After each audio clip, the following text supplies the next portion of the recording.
ಗೊತ್ತಾಗತ್ತೆ. ಅದು ನನಗೆ ಗೊತ್ತಿಲ್ಲ, ಅದು ತನಿಖೆ ಆದ್ಮೇಲೆ ಗೊತ್ತಾಗತ್ತೆ. ಡೀಟೇಲ್ ತನಿಖೆ ಬೇಕಾಗತ್ತೆ, ಅದಕ್ಕೋಸ್ಕರನೇ ಪೊಲೀಸ್ ತನಿಖೆ ಆಗಬೇಕು ಅಂತ.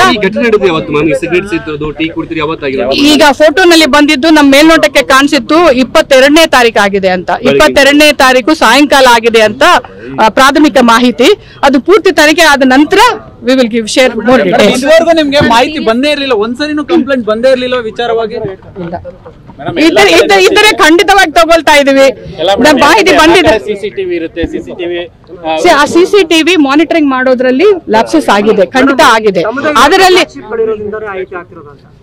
ಪ್ರತಿಯೊಂದು ಡಿಪಾರ್ಟ್ಮೆಂಟ್ ನಲ್ಲಿ ಒಳ್ಳೆ ಅಧಿಕಾರಿಗಳು ಇರ್ತಾರೆ, ಕೆಲವು ಅಧಿಕಾರಿಗಳು ತಪ್ಪು ಮಾಡೋರು ಇರ್ತಾರೆ. ತಪ್ಪು ಮಾಡುವ ಅಧಿಕಾರಿಗಳನ್ನು ಸರಿ ಮಾಡುವ ನಿಟ್ಟಿನಲ್ಲಿ ನಾವು ಕ್ರಮ ವಹಿಸ್ತಾ ಇದ್ದೀವಿ. ಸೊ ಅದು ನಾವು we are discussing about that.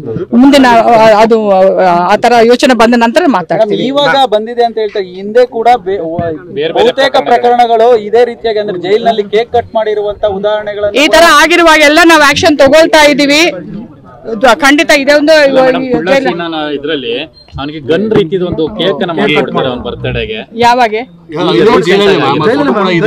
ಮಾಹಿತಿ ಇರುವಾಗೆಲ್ಲ ನಾವು ಆಕ್ಷನ್ ಡೆಫಿನೆಟ್ಲಿ ತಗೊಳ್ತೀವಿ. ಅದರಲ್ಲಿ ಎರಡು ಮಾತುಗಳಿಲ್ಲ. ಇದರಲ್ಲಿ ನಾವು we are committed to enforce the rules of the prison. ಸರ್ಕಾರನು ಇದನ್ನು ತುಂಬಾ ಗಂಭೀರವಾಗಿ ತಗೊಂಡಿದೆ. ಆಕ್ಷನ್, ಸೀರಿಯಸ್ ಆಕ್ಷನ್ ಖಂಡಿತವಾಗಿ ಆಗತ್ತೆ. ಇನ್ನು ಮುಂದೆ ತಡ ಮಾಡ್ಲಿಕ್ಕೂ ಸ್ಟ್ರಾಂಗ್ ಆಕ್ಷನ್ ತಗೊಳ್ತಾ ಅಂತ ನಿಮ್ ಮುಂದೆ ಹೇಳ್ತಾ ಇದ್ದೀನಿ.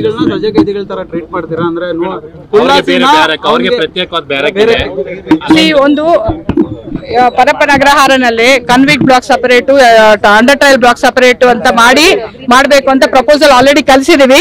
ಸರ್ಕಾರ ಗಮನದಲ್ಲಿದೆ.